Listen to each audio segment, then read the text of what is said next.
Andrew McCart, iFLTV, delighted to be joined by Spencer Fearon on a beautiful Sunday morning in London. I'm in London right now. I'm sitting in Heathrow and I'm doing an interview with you, my friend, because you were right. Just say it how it is, Spencer. You called it right. Yeah, when they say a broke clock is right every 24 hours, right? So, yeah, that goes.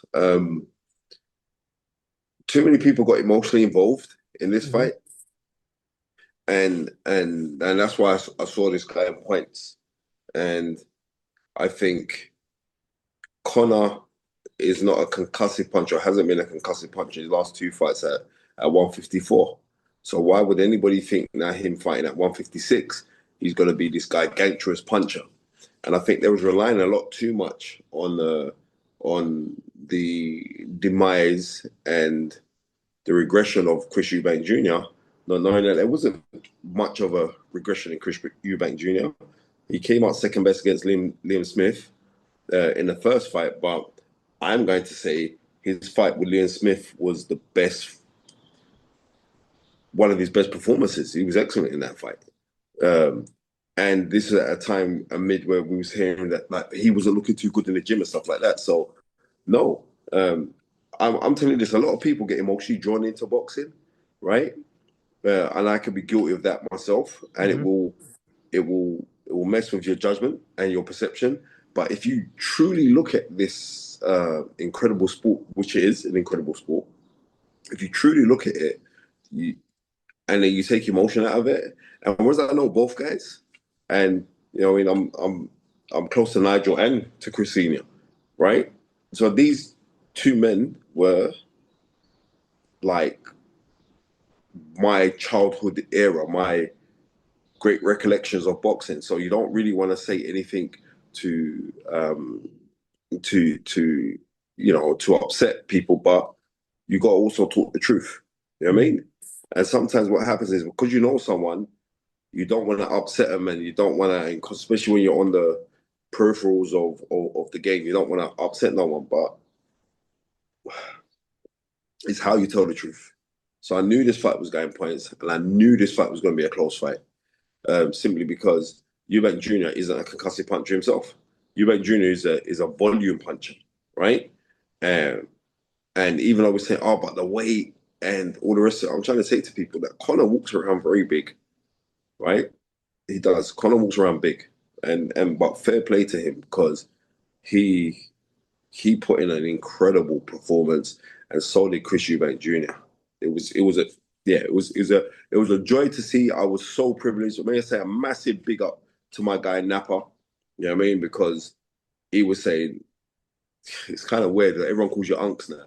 I'm trying to say I'm not that old, but yeah. So it was like, yeah, I've got you, and yeah, I'm so grateful to Team Eubank for my ringside seats. I remember earlier when this fight was first announced, I was saying, no, I think Conor will knock him out, Mm. right? But what else was in the game plan of Conor Benn in this fight? You know what I mean?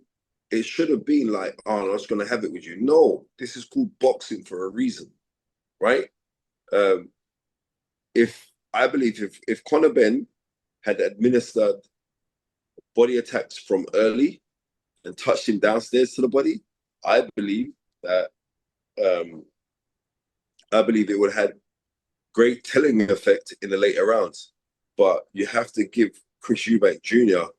like, yeah, because he proper bit down on his gum shield and let his hands go in the latter rounds from round 10, 11, 12. He let his hands go. Mm. Well, they talk about obviously those latter rounds, those championship rounds were fun to watch as for us as fans. And did the fight, the way it played out, was it better than what you expected? I mean, because there Far was better. loads of people, yeah, way better, yeah, yeah. Because a Yeah, lot of people wait, were wait, saying that wait. they're not their fathers, but I tell you what, they fought like their fathers All last right, night. okay. They're not their fathers, yeah? Hmm. But for the third meeting of Chris Eubank and Nigel Benn, for the third meeting of the Sons, they were the third meeting. We have to be realistic.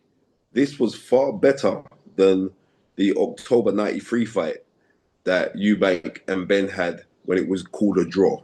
And we all know that Nigel should have got the nod on that one, Mm. right? And you know what?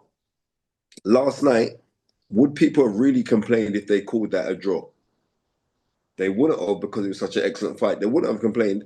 The 116, 112, right?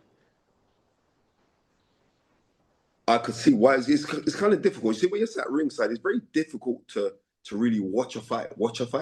Mm. I mean, I'm gonna be real. I prefer to sit down and watch it in my house where I can get the full peripheral vision of the fight. You know, I'm getting one's perspective from when I'm sat ringside. It's from where you're sat. You know what I mean? And when you're sat ringside, then other people who are slightly in front of you, they're moving their heads as well. And then someone gets hit with a hard shot, and everyone's standing up, and you don't really get to see it. But what you do get to see from being ringside is, well, not to get to see, but you get to feel the atmosphere. And it was such a good fight. Both men should be commended. Yeah, worthy of a rematch. 1,000,000% is worthy of a rematch. And I would like to say because Conor was very dejected yesterday, right? And I'm trying to say to Conor Benn, you, my friend, have nothing to be upset about. Nothing. You know what? Because I believe that you could correct those wrongs. And in a rematch, it's worthy of a rematch. It's not like, oh, this is a waste. No. We need to see that rematch. 1,000,000% we need to see it. And thanks to Turkey Al Sheikh, man. Trust me. I'm going to tell you, I would want to see the rematch, but listen, I'm going to be ringside for the next one. I think I'm going to experience that atmosphere. I want to ask you, when Senior showed up at the arena, and it was over the jumbo screens in the stadium, and then obviously on social media, explain to me not just the sort of atmosphere, but talk to me about your emotions. What was going through your head when you saw Senior walk out with Junior? I speak to Senior regular, right? And I get a phone call. I get a phone call on Friday. Yeah, I get a phone call from Friday from a passionate Johnny Nelson saying that Dad needs to be there. That Dad needs to be there. Dad needs to be. He's going on and on and on. Dad needs to be there. Right, I'm gonna phone him right now because Chris has got 2 numbers. And I said, have you got the right number though? He said, no, I'm gonna phone him right now. He has to be there. He's going on and going on and going on. And I believe that I don't think originally it was his intention for him to be there, yeah. But like I said when we did the interview on Friday, I prayed there's a reconciliation, and what we got was a reconciliation. And because, like, I don't believe that Eubank would have won that fight if his dad wasn't there, right? Jonathan Banks done an excellent job with Eubank, right? But I don't believe that he would have won that fight if his dad wasn't there, because there was times where he had it hard in there himself, right? There was times when Conor hit him with some hard, full-blooded right hands coming out with the left hook, right? So was it like round 6, I believe, right? I don't believe that he would have dug that deep if his father wasn't there. Many people, no. It was so beautiful that his father was there. It was so beautiful that there was a reconciliation. It was very emotional, you know. I ain't gonna lie to you. It was very, very emotional. It was like, I ain't gonna lie, I was like a little bitch, like I wanted to well up. But it was so no, I'm gonna be real. I'm gonna be for the culture of where Chris Senior has come from the things that he's had to face, right? From like the passing of Sebastian, who's my bona fide, right? All of that to see, and like you say, yeah, and when he said this, I had to be here. I was always going to be here for my son. I don't believe that was true. You know what I mean? I believe like it kind of dawned like many people were, and I don't want to be critical of the dad, right? But many people were saying, no, the dad's got to be there. Because imagine if it's your son and what would you do? I'm saying, boy, for you know what I mean? For my boy Amari, I would die for that kid, right? So you think, how would you behave? You know what I mean? How would you behave? So it was, as far as I'm concerned, it was so emotional.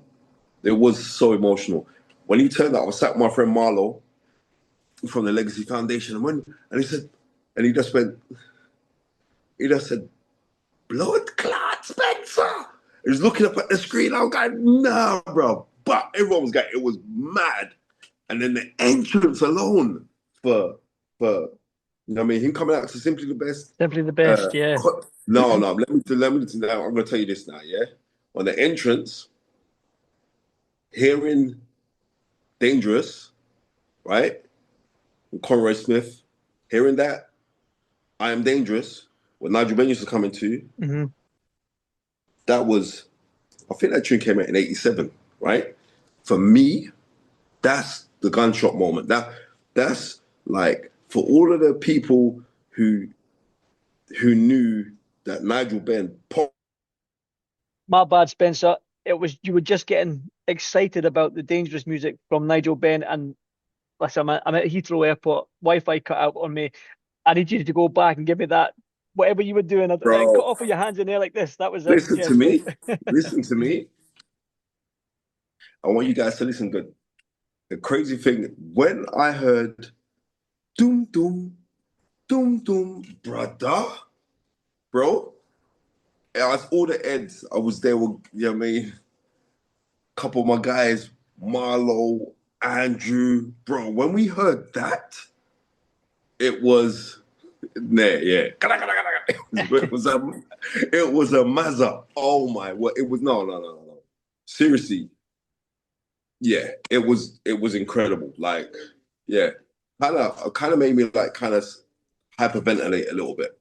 Like, nah, can't believe this is happening, right? And I never ever doubted this was going to be a good fight. Never ever did I doubt this was going to be a good fight, right? But just the whole ambience of everything has to be a very beautiful moment in boxing. It was, yeah, it was something else, man. Yeah, definitely. Like I said, I think I touched on it when I spoke to you on Friday. For me, when I saw the Eubank Ben name, it was a nostalgic feeling for me because of me watching as a young boy. What I must have been about 7, with their first fight, 6, 7 years old when they first fought with my dad, and then I was 10 years old watching. My dad loved boxing, and now Hmm? seeing that name again 35 years later up on the big screens and the fathers being there in opposite corners again, I was like, oof, this is crazy. Yeah. This is insane. And it's have we ever seen anything like that in boxing before? You're the history man. You probably know. Have we seen anything like that before? What do you mean? Like the two fathers having epic battles, and then 35 years later, their Never, sons never. never, never. The thing about it is this: we saw it with Jackie Frazier and Layla Ali when Yeah, they yeah, fought each other, right? Female boxing at the time wasn't taken as seriously as it is today, right? yeah. And Jackie fought well, but she weren't in Layla's class. But this here was something epic, and so we've never seen that before of this magnitude, right? And we haven't, and they done justice because I've done loads of interviews yesterday, and it's so good that people are talking about boxing, and there's so much good. We know that Chris Eubank Jr. had to go to hospital with a broken jaw, right? Yep. And this is the thing, and I can only go to history, right? When Ken Norton broke Ali's jaw in '73, right?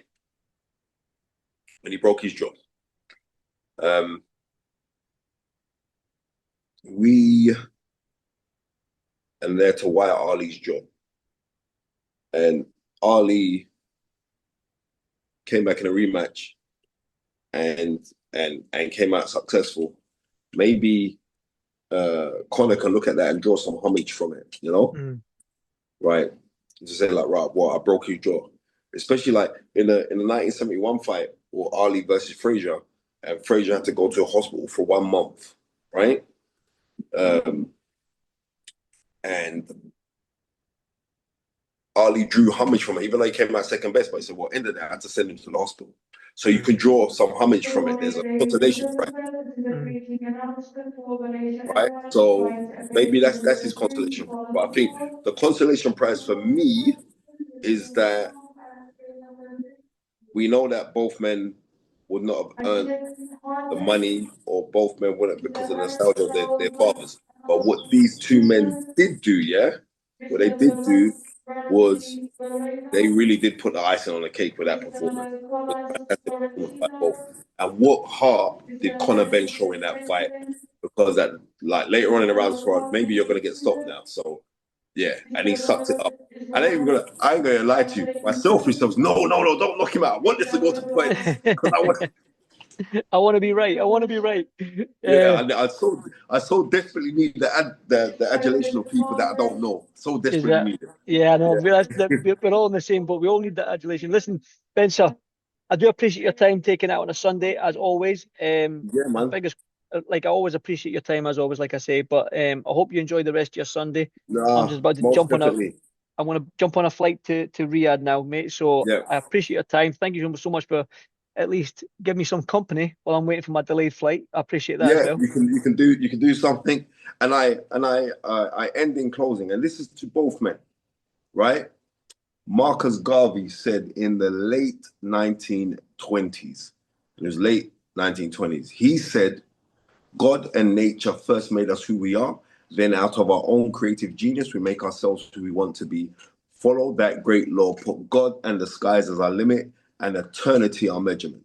What we witnessed yesterday was something that will be eternal because we will always speak about the legendary rivalry between the Benns and the Eubanks. And on that note, Mr. McCart, it's always a pleasure speaking to you. It's always a pleasure because you're one of the real ones, you know what I mean? Who respects the game, who respects the history. And this is the most important thing, to respect the game, to respect the history. And what we're seeing right now with this big resurgence of boxing and everybody talking about boxing, we have to be truly humbled and grateful for everything that has come to the accumulation of Turkey Al Sheikh, of what he's done. You have to call it as it is, right? Of what he has put together. We've got to say we have to be grateful. And the sport is so thriving, so thriving. I'm very, very grateful because people are reverting to history. There's loads of little young kids coming out now who are pushing it out there. You know what I mean? I've got a son right now. People don't even know that. Like, I've got a son, Dan Morley. He's always posted historical stuff. Little young kid, very good fighter, decent fighter as well. Do you know what I mean? So these things are made now. There's little young kids coming through boxing ring raps. You know what I mean? My guy Danny Glover as well from Fight Fan TV. All of these little young guys who are coming, but they always touch on the history, and that makes me feel so good inside. Because when I used to splurt history, people would run out, oh, but nobody wants to listen to that. No. They do, and there is a big resurgence. And I'm so happy for all the little junior knowledges who are coming through right now. This is a great time for boxing. And on that note, travel safe. I'll see you next week because I'm jumping on a plane maybe on Thursday, right, for the big Canelo fight. And on that, my friend, take care. God bless. You know what I mean? Put God God bless first. You you, can never come Spencer. second. Love, my 100%. bro. God bless.